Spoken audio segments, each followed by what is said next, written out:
Ibrahimpatnam municipal panchayat హైకోర్టుకు చేరింది. Court ఆదేశాలతో కౌన్సిలర్ ఆకుల యాదగిరిని కోర్టులో హాజరుపరిచారు పోలీసులు.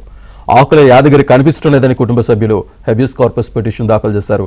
దీంతో తమ ఎదుట హాజరుపరచాలన్న కోర్టు ఆదేశంతో ఇవాళ కౌన్సిలర్ యాదగిరిని కోర్టులో హాజరుపరిచారు.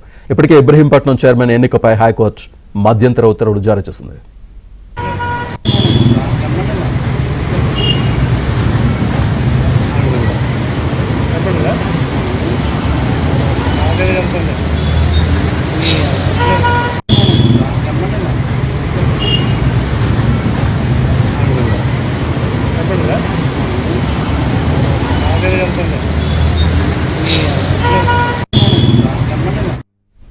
ఇబ్రహీంపట్నం మున్సిపల్ పంచాయతీ హైకోర్టుకు చేరింది. కోర్టు ఆదేశాలతో కౌన్సిలర్ ఆకుల యాదగిరిని కోర్టులో హాజరుపరిచారు పోలీసులు. ఆకుల యాదగిరి కనిపించడం లేదని కుటుంబ సభ్యులు హెబియస్ కార్పస్ పిటిషన్ దాఖలు చేశారు.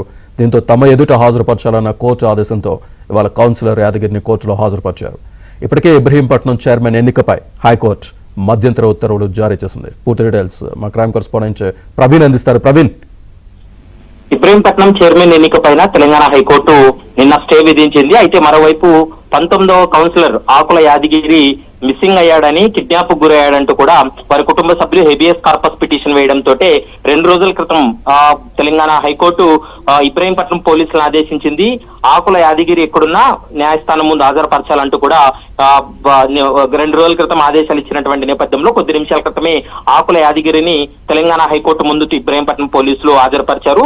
మరోవైపు తెలంగాణ హైకోర్టు ఆకుల యాదగిరి యొక్క స్టేట్మెంట్ కూడా రికార్డ్ చేయడం జరిగింది. ఫలితాలు వెల్లడైన తర్వాత దాదాపు హైదరాబాద్ లో 12 గంటల పాటు తనను తిప్పారని, తర్వాత ఇక్కడి నుంచి చీరాల తీసుకెళ్లి తను బలవంతంగా 2 రోజుల పాటు రిసార్ట్స్ లో ఉంచారనేటువంటి అంశాన్ని కూడా స్పష్టంగా తన స్టేట్మెంట్ కూడా ఇవ్వడం జరిగింది. ఎవరు తనని బలవంతంగా తీసుకెళ్లారనేటువంటి అంశానికి సంబంధించి కూడా పూర్తి స్థాయిలో ఆ స్టేట్మెంట్ కూడా ఇస్తున్నటువంటి పరిస్థితి కనపడుతుంది. ఇంకా విచారణ కొనసాగుతుంది. మరోవైపు ఇప్పటికే వారి భార్య ఇచ్చినటువంటి కంప్లైంట్ మేరకు ఇబ్రహీంపట్నం పోలీసులు ఐపీసీ 363 కింద కేసు నమోదు చేసి పోలీసుల విచారణ కూడా కొనసాగించారు. మరోవైపు ఇబ్రహీంపట్నం బీఆర్ఎస్ మాజీ ఎమ్మెల్యే మంచిరెడ్డి కిషన్ రెడ్డి, అతని తనయుడు మంచిరెడ్డి ప్రశాంత్ రెడ్డి పైన తమకు అనుమానాలు ఉన్నాయనేటువంటి అంశాన్ని పదే వాళ్ళు కోర్టుకు కూడా చెప్పడం జరిగింది. మరోవైపు పోలీసులు కూడా కంప్లైంట్ చేశారు. యాదగిరి ప్రస్తుతం స్టేట్మెంట్ ఇస్తున్నాడు. స్టేట్మెంట్ పూర్తయిన తర్వాత తెలంగాణ హైకోర్టు ఒక కీలక నిర్ణయం తీసుకునే అవకాశం అయితే కనిపిస్తుంది. Right Praveen, thank you.